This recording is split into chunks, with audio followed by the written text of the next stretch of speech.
Top 5 Best Analog Synthesizer in 2020. Number 5. Korg Volca Keys Analog Loop Synth. If you want to strip away everything and truly challenge your creative side, the Korg Volca keys will interest you. Often cited as the best budget synth, this is an instrument that truly benefits from being portable. Boasting a true analog sound, the thing with the Korg Volca keys is that, though you may have a lot of fun playing the instrument all by itself, when incorporated with other instruments from the same line, namely, Volca Beats, for drums, Volca Bass, for bass, and Volca Sample, for samples and anything else you can imagine, everything changes. The appeal, most certainly, is the price, but if you decide to acquire all of the instruments in the Korg Volca line, then you end up spending almost as much, if not more, than some of the other synths on this list.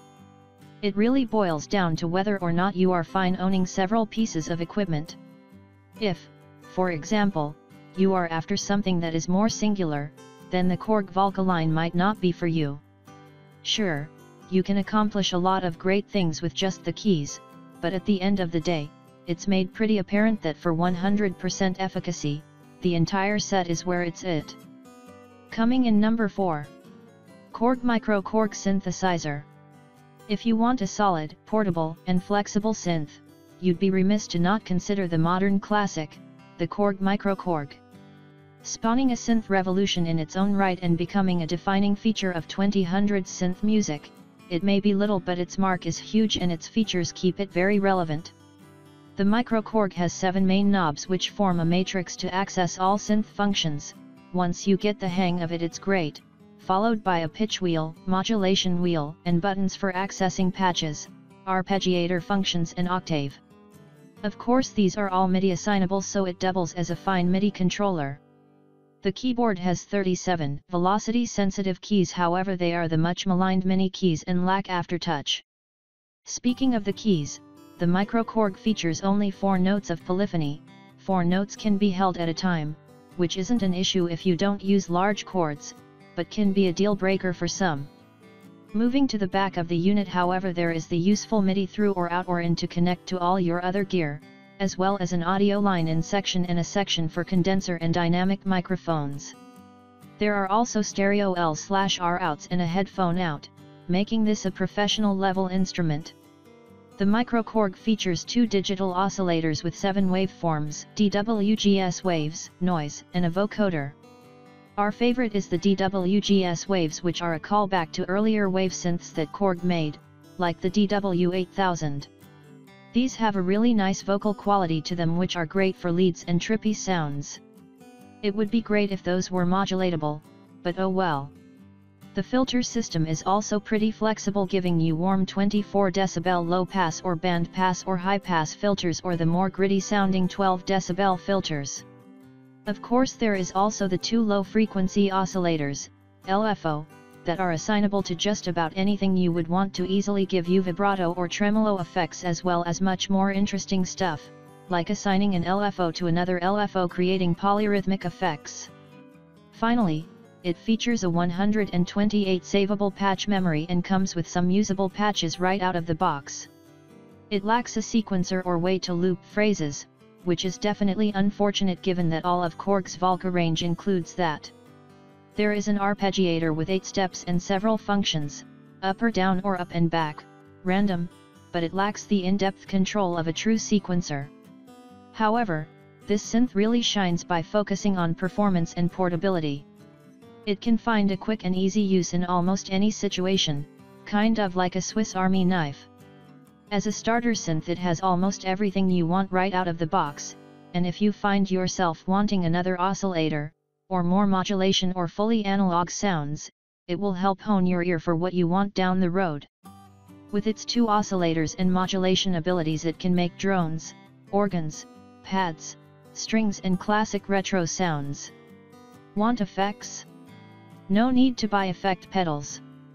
It has onboard effects such as distortion, flanger, phaser, chorus, delay, and EQ, as well as the vocoder. This is excellent when you are gigging or even in the studio if you want to avoid all those messy cables. The vocoder is fun, and there's hours of entertainment to be had talking like a robot. Bottom line, Korg hit the sweet spot with the MicroKORG. If you're a gigging musician and want something portable, powerful, and with enough effects and features to potentially be the only thing you need in a live performance, look no further. Of course, the MicroKORG does have its limits, such as 4-note polyphony, digital sound, as opposed to pure analog like the Korg Mini-Logue, mini keys, and the lack of a proper sequencer. Its price tag is budget-friendly, and definitely justifiable for the level of features and options this synth has. If you can get past its limitations and want something that can be your only synth for gigging, or you want to add to your creative arsenal in the studio, you won't go wrong with the little MicroKORG. Coming in number 3. Arturia MicroBrute Analog Synthesizer. Arturia were one of the first to enter the resurging market of low-cost analog synths, and the small, feisty Arturia MicroBrute has staked its place as one of the most popular monosynths of this generation. The MicroBrute is the definition of compact. With a surface area similar to that of a shoebox, Arturia have done an excellent job with the layout. Sections are clearly divided and labeled, and spacing between the various knobs and parameter controls shouldn't be a problem for the average user. As far as connectivity goes, there is a USB port, which allows integration with a DAW. This is also used to access the Brute Editor software where further parameters can be changed. There is also a MIDI in port, audio in and standard line out and headphone out. Furthermore, the MicroBrute also features CV connectivity, with the gate in, gate out and pitch out. This makes the unit an excellent companion to a modular setup or other analog equipment. The MicroBrute is a multi-wave one oscillator monosynth. This means that despite having just one oscillator, multiple waveforms can be mixed and blended to create interesting tones. Furthermore, each wave has its own dedicated wave shaping knob above it, which can be used to bring further harmonics into your patches. Like its predecessor, the Mini Brute, the unit features a Steiner-Parker filter, and gives us the option of low pass, high pass, or band pass. While perfectly acceptable as a standard filter, cranking the resonance up can generate some really vicious sounds. Things get even wilder once the brute factor is brought into play. The overdrive and distortion this creates can reach near speaker blowing levels of extremity. Beneath the filter section sits the envelope generator, which offers us the full ADSR range of control. The sliders feel responsive, and while not with the greatest scope, they can go from long decay and release times to short and fairly snappy with not much trouble. The single LFO is found to the bottom left of the unit, and gives you the option of a triangle, sawtooth, or square wave. Just the one LFO might not seem like much, and with only 3 waveforms to choose from and pitch being the only destination, it could be thought that the modulation options on the MicroBrute are limited at best. However, Arturia included an excellent feature in the unit which really opens up the sonic possibilities, the modulation matrix. The mod matrix is by far the most interesting characteristic of the MicroBrute. It contains 2 outputs, one for the LFO and one for the envelope, and each can be routed to one of 6 inputs with the handy patch cables provided. This is a fantastic addition from Arturia. Sounds can be brought to life with subtle modulation or mangled beyond recognition. Plus, this feature also creates further integration opportunities for outboard modular gear. Arturia included another added bonus with the 64-step sequencer. Simple in its use and implementation, sequences can be recorded and saved into one of 8 slots. It's great for getting ideas down quickly, but sometimes it feels limited in terms of control, with just a rest button and a rate knob available. Access to slides and accents would be great and would really improve the sequencing capabilities. Don't let its size fool you, the MicroBrute packs a serious punch. The various controls and modulation options allow for the creation of a varied range of sounds. However, the unit's real forte is in its ability to achieve nasty, distorted tones. Screeching leads and growling timbres can be achieved in the twisting of a few knobs, with sounds often getting nearly out of hand. The unit generally feels solid, knobs, sliders, and buttons all sit firmly in place with minimal wiggle. The mod matrix connections feel snug and secure, as well as the main connections on the back. The keyboard, however, is perhaps not as solid as it could be. The keys feel somewhat delicate and appear as if they could be easily broken. Bottom line, if a compact, great sounding and affordable analog synth is what you are after, you'd be hard-pressed to find something more suitable than the MicroBrute. Its simple design and functionality makes it perfect for beginners, but its depth and level of control mean it's just as suitable for the more experienced user as well. It's a rock-solid bass synthesizer, and is also adept at leads and more melodic tones.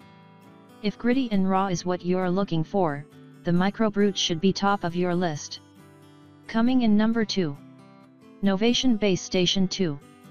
The market for low-cost hardware synths has grown tremendously, making the number of choices almost too many to count. Some options are better than others though, particularly those that strike a strong balance between cost, functionality, and usability. Enter the Novation Bass Station 2. The Bass Station 2 is a digitally controlled, fully analog monophonic synthesizer. This means it has that coveted analog sound with all the stability and benefits of modern-day technology. Those benefits include 127 slots of patch memory, USB or MIDI control over almost every parameter, and a robust arpeggiator and step sequencer. On the back it has a USB port, MIDI in and out, no through, sadly, a 1/4 inch headphone jack, a single 1/4 inch mono line out, a sustain pedal input, and an external line in for running other signals through the bass station's filter. The case is completely plastic and lightweight but feels quite sturdy, and the front panel components can take a beating without sustaining damage. The keyboard contains full-sized keys, supports velocity and aftertouch, and feels quality given the size and price. This synth is practically overflowing with features but manages to maintain an intuitive, one knob per function interface that's simple enough to get the hang of easily while still being deep enough to keep you interested. We could sit here and write an entire essay on the features alone, but we'll stick to the specs that really set this synth apart from the sea of entry-level synthesizers out there.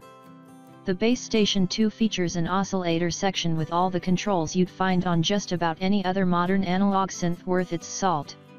However, unlike the average budget analog synth, the Bass Station sports a sine waveform, pulse width modulation through an envelope and LFO, and, most importantly, 2 identical oscillators.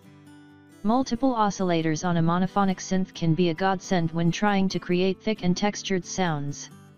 Next to the oscillators, we've got a quick and easy little mixer section that packs quite a bit more punch than it may seem. The sub-oscillator can be mixed in 1 or 2 octaves below the pitch of the first oscillator, and can be a sine, square, or pulse wave. The last knob in the mix section controls a noise source, the external input volume, and the output of a ring modulator. The Bass Station's filter section is actually 2 different filter circuits bundled into one. If you get bored of Novation's classic filter, you can switch over to the acid filter for a completely different style low-pass filter similar to that found on a Roland TB303. These filters can be controlled with the LFOs and envelopes on the synth, and can also be overdriven with the overdrive knob. Finally, the Bass Station 2 has a built-in distortion circuit to add some bite to your tone and an oscillator frequency modulation knob for creating some truly chaotic sounds. Additionally, several other routing options and configurations can be selected with the function button and the keyboard. One of the mistakes beginners looking for a first synth make is getting tied up in the specs of a synth. It's easy to get enveloped in all the wacky features some synthesizers sport, without really taking into account the part of the synth that matters the most, the sound. So we've already seen that the Bass Station 2 has more tools on its panel than keys on its keyboard, but how does the thing sound? The answer is it sounds pretty nice. The oscillators definitely have that warm and crisp analog tone, but they also have an almost digital precision that makes them sound just a bit sterile for an analog.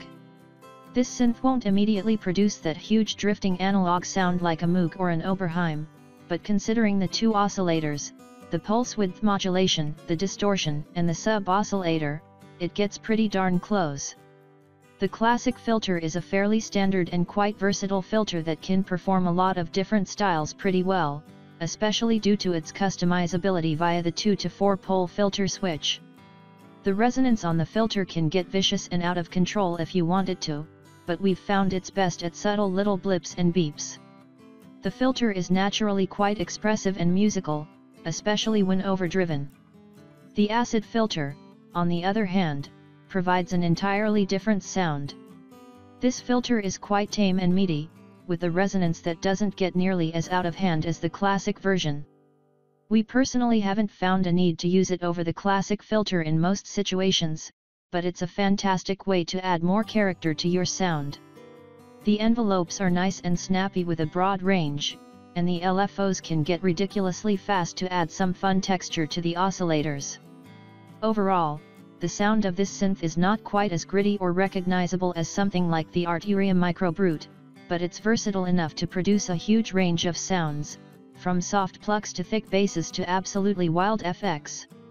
Bottom line, all in all, the Novation Bass Station 2 is an excellent first synthesizer that we would definitely recommend to anyone looking for a versatile analog monophonic synth that's simple enough to learn from while still being powerful enough to stay useful down the road. The Bass Station 2 is a complex machine that almost seems to grow with your abilities. On the surface, it contains just enough information to get you started in synthesis with an easily understood interface littered with knobs. And as you progress and become more confident in your synthesis skills, it presents you with more and more complex tools to play with through the multitude of buttons and switches scattered throughout the front panel. And for the amount of power this synth packs in its sturdy case, the price tag is quite a bargain compared to some similar synths in this price range. So although it may not sound quite as powerful as the iconic analog synth greats of the old days, the Novation Bass Station 2 is an impressively capable synth with the ability to create some beautifully complex sounds with very little effort. Coming in number 1. Moog Sub Phatty. Bob Moog was both an engineer and electronic music pioneer, and you probably know him best as being the inventor of the Moog synthesizer. Today, the words Moog and synthesizer are all but synonymous. For any musician, owning a Moog synth is special, since the Moog sound is something that has been often imitated, but never quite replicated. Books have been written on the Moog legacy, so we'll stop here with the history and cut to the chase. In the modern hardware synth renaissance, Moog is a force to be reckoned with a lineup of synths that are visually and sonically drool-worthy. One particular synth stands out amongst the rest when it comes to the most recommended starter Moog, and one of the most recommended starter synths in general, the Moog Sub Phatty. So, what exactly is the Sub Phatty? It's a 25-key, fully analog, monophonic synthesizer, aka monosynth, meaning it only produces one note at a time. Don't be let down about the fact that it's monophonic, considering it's under $1,000 and an extremely well-built all-analog Moog synth, that's par for the course. Besides, its strength is not playing chords. The Sub Phatty is an absolute monster, in a good way, when it comes to basses and leads, for which one note at a time is fully sufficient. We'll talk more about the sound later. First, let's get into the features. After a straightforward unboxing, you're looking at a compact 25-key synth with a small footprint, which is great for carrying to and from gigs or if desk space is at a premium. Because it's a Moog, the build quality, fit, and finish is outstanding. The unit just feels solid, and nothing seems to have been compromised. The most striking thing about the Sub Phatty is its layout. Every single knob and button is right there, waiting to be tweaked. The knobs feel great to turn, by the way. There are no LED screens or menus to have to wade through. While some users say this is limiting, it's almost intentionally so. It's the quintessential reason why getting a hardware analog synth is so cool. Synth experts will instantly be familiar with the layout of the knobs and sections, but the best thing is that people new to synths and synthesis will quickly come to terms with how to work the Sub Phatty, and what it takes to conjure up awesome sounds. There's really no other feeling like that of building a patch from nothing, simply by experimenting and starting to understand how things work together. The panel design is intuitive. It's broken up into vertically divided sections, and you kind of just move through them left to right. The leftmost section, presets, lets you pick 4 banks with 4 presets each, for a total of 16 different sounds that you can save on your Sub Phatty. 16 is certainly not a lot, but just think of the presets as starting points to whatever sound you are going to create. The remaining sections all relate to actually building your sound or patch, and should be familiar if you know anything about synths, pitch, modulation, oscillators, mixer, filter, envelopes, and output. In terms of what you start with, you get 2 oscillators, a sub OSC, a square wave 1 full octave below OSC1, and a pink noise generator. The oscillators are unique in that aside from the usual suspects, triangle or saw or etc., you get some in-between wave shapes which leads to interesting results. We won't explain every single knob in this overview, but if you look at the control panel you can plainly see what you have to work with. The famed Moog cutoff filter, 20 Hz to 20 kHz range, is a huge knob, which is good because you'll be reaching for it often. Below the cutoff filter you'll find the multi-drive which basically adds dirt and grit. One more feature to touch on is the keyboard. The Sub Phatty has a 2-octave, 25-key semi-weighted keyboard which feels nice, but some users of the synth find the number of keys a little limiting and cramped. The control panel has octave buttons which let you shift plus or minus 2 octaves, which helps. Still, some argue that having more octaves available helps bring more out of this synth. If you get it and feel the same way, you can always use its MIDI I/O and play it using a larger MIDI keyboard controller. How does the Moog Sub Phatty sound? This won't surprise you since it's widely regarded as one of the best synthesizers out there, but it sounds absolutely excellent. First and foremost, there's the mystical Moog thing.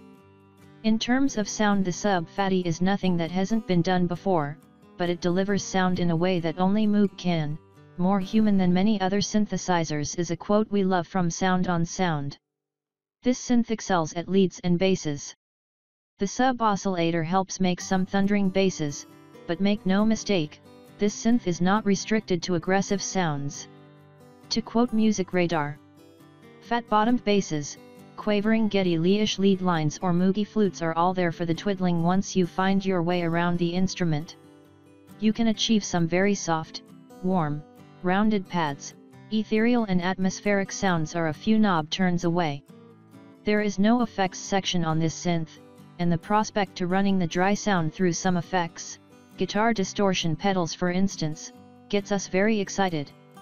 By all accounts the Sub Phatty responds to effects quite well. Where the Sub Phatty becomes more versatile and breaks out of its hardware boundaries is with the Sub Phatty Editor/Librarian. To quote Moog, it's a standalone software for preset library management, preset sharing, real-time editing, and host DAW integration. Connect your Sub Phatty to your computer via USB, fire up the editor, and voila, it now acts like a VST plugin, with the brains still being your hardware Sub Phatty, of course. The editor makes creating, managing, and saving patches easier, since the knobs on the editor and your synth stay synchronized with each other. We're happy to report the Sub Phatty sends and receives MIDI continuous controller info for every single one of its knobs, so you can record that automation in your DAW. Furthermore, the Sub Phatty has a shift mode that lets you access a lot more parameters and controls. It's almost like a hidden menu. It's rather complicated however, so beginners might want to steer clear. That said, the software editor makes accessing and adjusting shift mode settings much easier. The Sub Phatty has numerous pro artists singing its praises. Artists like Deadma5, Flying Lotus, AN21, and the Chainsmokers all use it. Bottom line, it's nearly impossible to call any one hardware synthesizer the best one, but there's a strong case to be made for recommending the Moog Sub Phatty over anything else to someone looking to get into their first hardware synth. It's a very approachable synth, and is laid out so logically that it makes it easy to get the hang of synthesis and sound design. Sound-wise, while it's a mono synth, its 2 oscillators and sub-oscillator allow you to create some deep, complex, and powerful sounds. Its Achilles heel might be its hefty price tag. Some of the other synths we recommend cost half of what this one does. However, it's an undeniably awesome synth. If we were searching for our next catchy lead hook or bass line and we had all the synths we recommend in the same room, we would not hesitate to reach for the Sub Phatty first.